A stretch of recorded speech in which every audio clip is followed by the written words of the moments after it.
السلام عليكم ورحمة الله وبركاته، ازيكم يا حبايبي؟ يا رب تكونوا بخير. النهارده هنعمل مع بعض ملك الحلويات في رمضان، اللي مفيش حد في أي تجمع عائلي اسمه ما بيحبهاش. النهارده هنعمل مع بعض كنافة بالقشطة، حاجة كده آخر لذاذة، مقرمشة من بره وطرية ولذيذة وكريمية جدا من جوه حتى بعد ما تبرد. وبعد ما تسمعوا وتشوفوا الطريقة دي هتعملوها بكل احترافية ومهارة من أول مرة. تابعوا معايا الطريقة، هنضيف لها مكون رهيب هيخلّي الكريمة بتاعتها كريمية ومرمّلة جدًا من جوّه، وهتفضل معاكِ متماسكة لآخر قطعة. وقبل ما نبدأ في الوصفة ننزل نعمل لايك للفيديو، واللي ما اشتركش في القناة ينزل يشترك ويفعّل زر الجرس على الكل عشان يوصلكم كل جديد من وصفات القناة. هنبدأ نجهّز أول حاجة معانا وهي الشربات، والشربات إحنا عايزينه معانا تقيل وكمان بارد.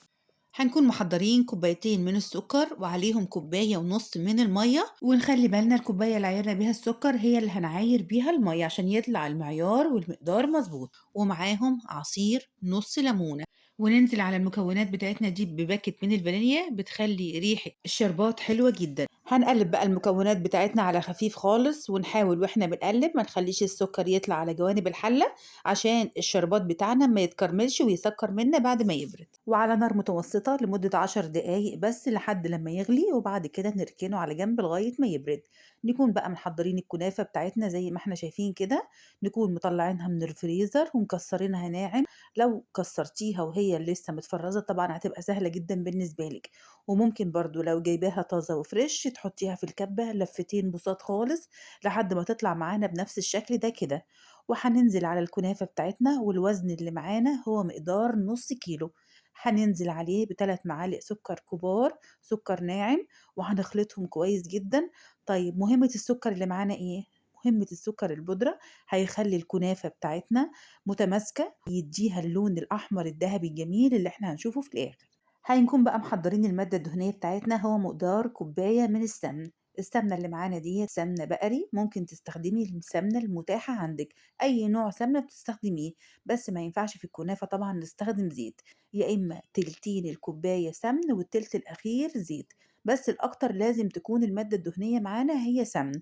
الأفضل طبعًا لأن الزيت مش هيجيب النتيجة معاكِ ومش هتكون أحسن حاجة. وطبعًا السمنة لازم تكون دايبة ودافية على خفيف خالص، أنا مش عايزة السمنة سخنة أو مقدوحة.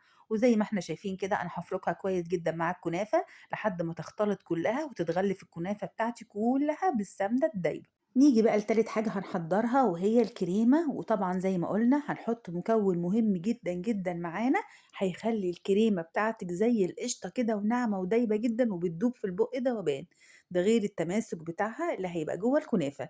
نكون بقى محضّرين 3 كوبايات كبار من اللبن سواء كان بقري أو جاموسي، وننزل عليهم ب4 معالق كبار من النشا، معالق هرمية كبيرة. وبعدين نضيف عليهم 4 معالق سكر كبار، والتحلية ديّة هتبقى مضبوطة جدًا، بس لو عايزة سكرها زيادة ممكن تزوّدي سكر على حسب الرغبة.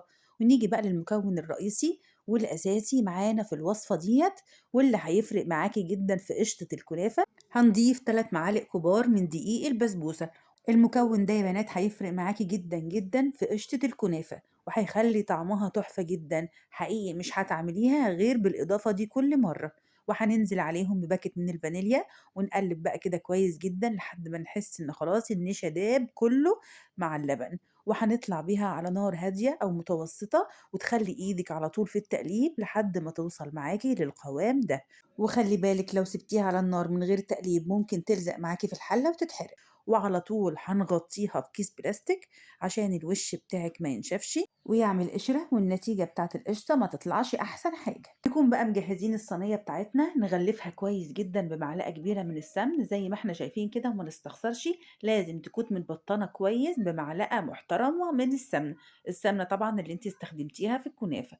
وهنفرد بقى طبقة كويسة تقريبًا نُص الكمية، وهنضغط عليها كويس جدًا، جدًا من الطروف كده. ولازم وأنتِ بتفردي لازم تكوني حريصة إنِّك أنتِ تعملي حرف عالي عشان الكريمة ما تطلعش منِّك برّه الكنافة وتتحرق وتشيط منِّك جوّه الفرن. وزي ما إحنا شايفين كده نبقى حريصين جدًا إن إحنا نساوي كل القاعدة بتاعة الكنافة، أنا مش عايزة أي حتّة رقيقة أو أي منطقة صينية تكون باينة فيها، لإن الخطوة اللي جاية أنا عايزة الكريمة بتاعتي تكون تحت منها كل الطبقة اللي فيها كنافة تمام جدًا ونفس السُمك.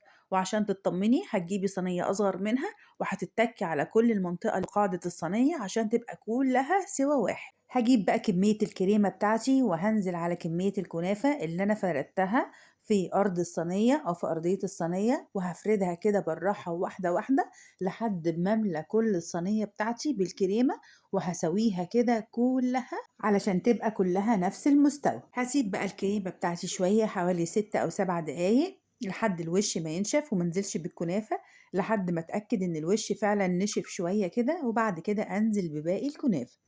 وزي ما احنا شايفين أنا بنزل بالكنافة شوية بشوية، حبة صغيرة بحبة صغيرة علشان منزلش بالتقل كله، وبعد كده ترجع الكنافة بتاعتي تغرز جوه الكريمة. بنزل بحاجات بسيطة كده في كل الجوانب، وبعدين هفرد كده بالراحة لحد وش الكريمة بتاعي ما يختفي، واغطيه بكل كمية الكنافة، واطبطب كده بالراحة خالص لحد ما احس خلاص ان كل السطح بقى مستوى واحد. وهاقول لِك حركة حلوة جدًا تخلّي لِك وش صينية الكنافة زي القعر بالضبط جميل ومستوي. هتجيبي كيس نايلون وهتفرديه زي ما إحنا شايفين كده، وهتسحبي بالراحة كده بإيدِك على كل السطح، هتحسي فعلًا إن بنعومة الكيس هتساوي كل الكنافة، ومش هيبقى فيه ولا شعراية كنافة طالعة لبرّه.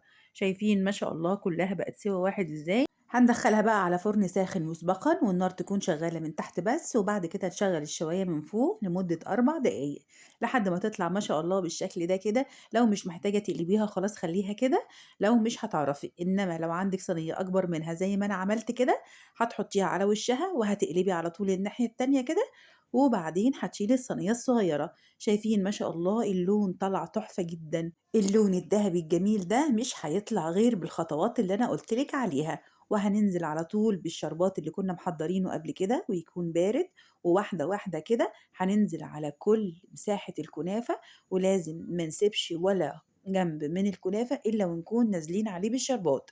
لو في جزء ما فيهوش شربات هتلاقيه من جوه ناشف ومش هيطلع أحسن حاجة.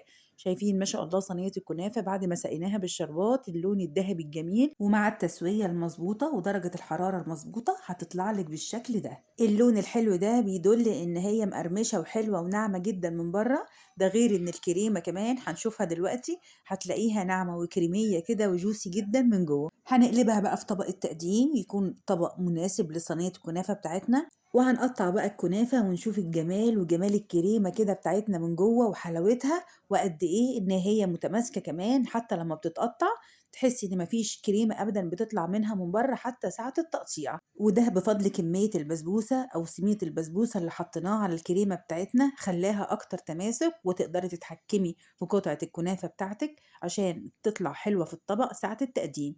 شايفين ما شاء الله القطعة طالعة سليمة، والقطعة بقطعتها كده والكريمة زي ما هي، ولا وقعت ولا طلعت أبدا من الكنافة. وساعة التقديم هتشرفك جدا وانتي بترصيها في الطبق.